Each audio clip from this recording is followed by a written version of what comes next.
विद्यार्थ्यांनो सप्रे नमस्कार.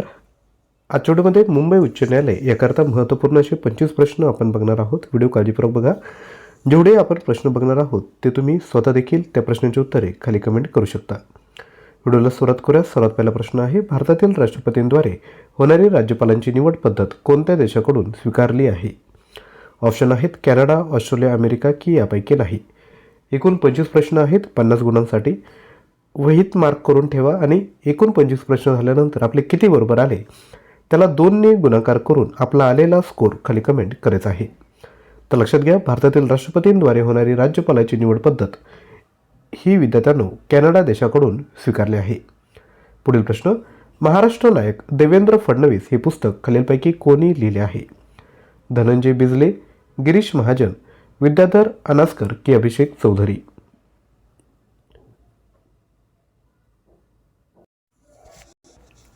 तर याचं जे योग्य उत्तर आहे ते आहे गिरीश महाजन. पुढील प्रश्न, छत्रपती शिवाजी महाराजांचे धाकटे पुत्र छत्रपती राजाराम महाराज यांच्या आज्ञेवरून रामचंद्रपंत अमात्य यांनी कोणता ग्रंथ लिहिला? विनंतीपत्र, आज्ञापत्र की वरील दोन्ही? तर याचं जे योग्य उत्तर आहे ते आहे आज्ञापत्र. पुढील प्रश्न, महात्मा फुले यांनी हंटर कमिशनला देण्याबाबत अग्रक्रम प्रस्ताव मांडला होता? उच्च शिक्षण, मोफत आणि सक्तीचे प्राथमिक शिक्षण, प्रौढ शिक्षण की स्त्री शिक्षण? तर कोणता प्रस्ताव मांडला होता? योग्य उत्तर आहे मोफत आणि सक्तीचे प्राथमिक शिक्षण. पुढील प्रश्न, घटनेतील कोणत्या तरतुदी भारतीय शासन कायदा 1935 मधून घेण्यात आल्या आहेत? प्रशासकीय, लोकसेवा आयोग, संघराज्य योजना की वरील सर्व? तर याचं जे योग्य उत्तर आहे ते आहे वरील सर्व, म्हणजेच प्रशासकीय, लोकसेवा आयोग आणि संघराज्य योजना या तरतुदी भारतीय शासन कायदा 1935 मधून घेण्यात आल्या आहेत. पुढील प्रश्न बघायचा आहे त्यापूर्वी छोटीशी रिक्वेस्ट, व्हिडिओला लाईक केलं नसेल तर एक लाईक करा आणि ज्यांना शक्य असेल ते खाली थँक्यू देखील कमेंट करू शकता. पुढील प्रश्न, जिल्हा न्यायाधीशांच्या नेमणुकीसाठी किमान वयोमर्यादा सरळ सेवेसाठी किती असते? 30 वर्ष, 35 वर्ष, 40 वर्ष की 25 वर्ष? तर याचं जे राईट आन्सर आहे ते आहे 35 वर्षे. पुढील प्रश्न, उच्च न्यायालयात न्यायाधीश म्हणून नियुक्त होण्यासाठी वकिलीचा किमान किती वर्षांचा अनुभव आवश्यक आहे? 5 वर्ष, 7 वर्ष, 10 वर्ष की 15 वर्ष? तर याचं जे योग्य उत्तर आहे ते आहे 10 वर्ष. पुढील प्रश्न, द्रव्य पदार्थाचे विशिष्ट गुरुत्व मोजण्यासाठी खालीलपैकी कोणते उपकरण वापरले जाते? बॅरोमीटर, हायड्रोमीटर, नॅनोमीटर की व्होल्टमीटर?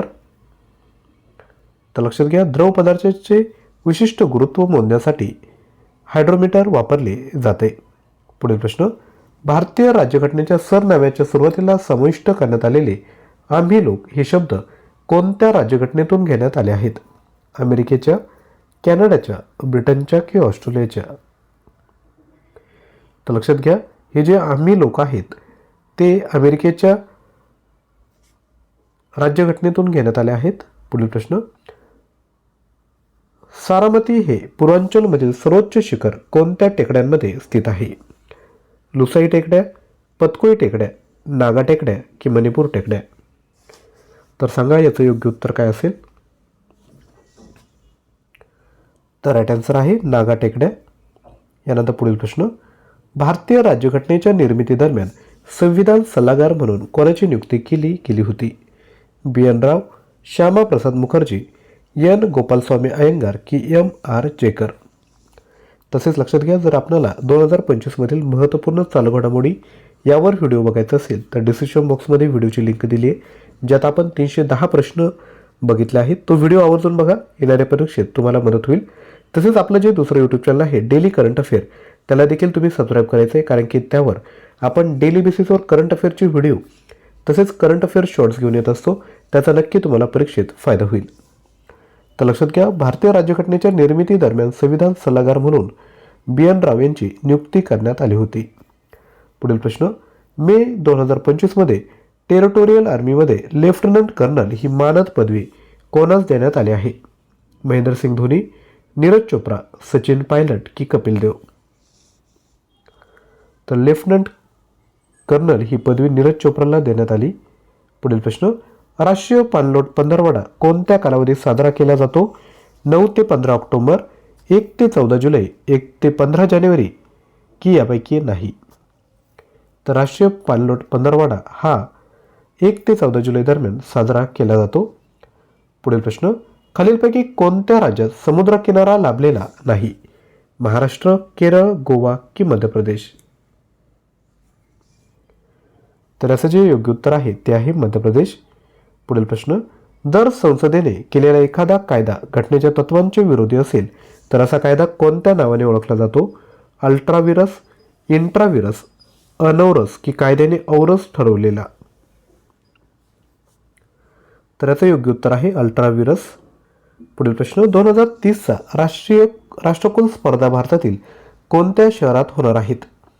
पुणे, राजगीर, बंगळुरू की अहमदाबाद?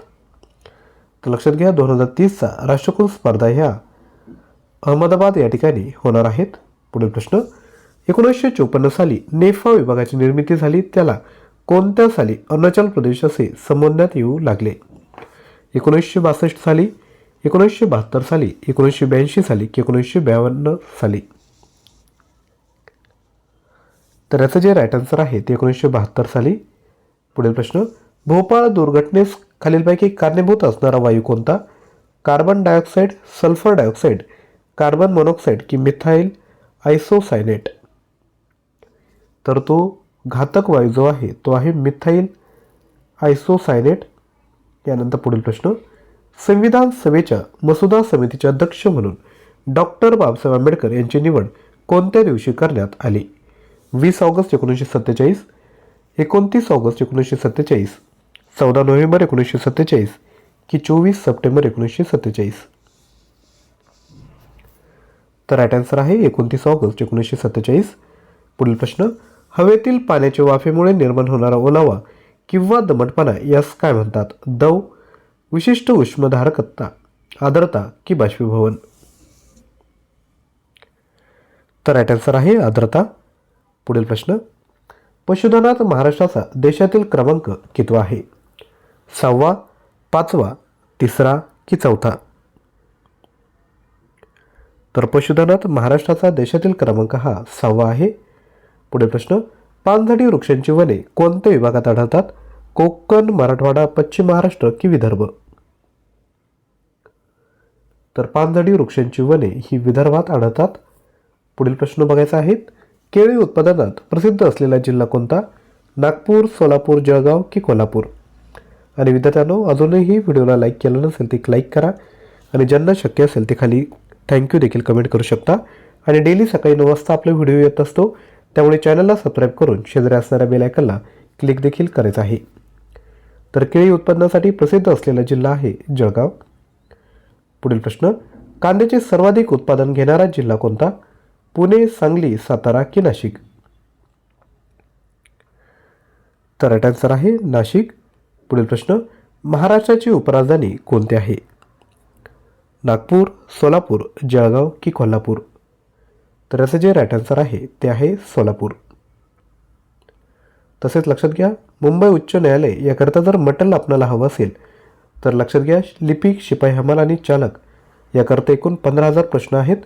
300+ ऑनलाईन टेस्ट आहेत. याची प्राईज आहे 299, परंतु ऑफरमध्ये फक्त 240 रुपयामध्ये तुम्हाला हे मटेरियल मिळेल. याकरता ॲप्लिकेशन डाउनलोड करा, हा कोर्स परचेस करा आणि कोर्स परचेस करताना NEW20 हा कुपन कोड यूज करायचा आहे. 20% डिस्काउंट तुम्हाला या ठिकाणी मिळेल. तर आजचा व्हिडिओ आवडला असेल तर नक्की लाईक, शेअर आणि चॅनलला सबस्क्राईब करा. थँक्यू.